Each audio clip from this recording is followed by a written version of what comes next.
Na sjednici predsjedništva Saveza logoraša Republike Srpske održanoj danas u Loparama raspravljalo se o nekoliko veoma značajnih pitanja koja se najdirektnije tiču prava, egzistencije i dostojanstva ove populacije. Na prvom mjestu ipak su tužbe koje su logoraši podnijeli protiv Federacije Bosne i Hercegovine. S obzirom da Federacija Bosne i Hercegovine nikada nije priznala da je držala logore za Srbe. Znači nije postojao drugi način osim ovoga načina da mi pokrenemo privatne tužbe protiv Federacije Bosne i Hercegovine za logore. Znači 536 logora, 536 logoraša je tužilo Federaciju za torture u logorima. Logoraši Republike Srpske traže materijalnu odštetu, ali nisu zadovoljni dostignutim, o čemu su ih danas informisali advokati koji vode slučajeve. Od 2009. godine naišli smo na opstrukciju od Federacije Bosne i Hercegovine. Znači imamo jedno 10-ak tužbi koje su presuđene u korist logoraša, međutim pravobranilaštvo Bosne i Hercegovine podnijelo žalbe i to se sada čeka. Imamo nekoliko koje su odbijene zbog nedostatka dokaza na koje su naši advokati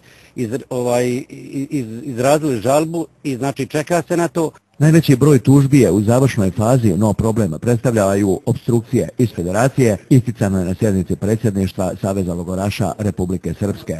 Bilo je tu svako raznih tortura, najveća je bila glad, nismo imali šta da jedemo.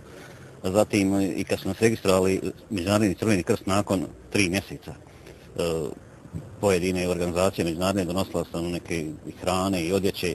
Oni čim izađu, ovi dođu, čuvari, pokupe nam to sve i dalje smo ostajali tu maltene i goli, i bosi, gladni. Risto Radić, predsjednik boračke organizacije, iznio je na sjednici predsjedništva logoraša neke detalje koji se tiču statusa pripadnika ove populacije, a koji je, kako je rečeno, potpuno nezadovoljavajući. To su klasični problemi kao i kategoriji boraca, znači oni su još u nepovoljnijem položaju zbog problema zdravstvene prirode koja nije, nažalost, ni u ovom novom zakonu o pravima boraca riješen na adekvatan način. To je prije svega postratni stresni sindrom koji je kod njih izražen na 3.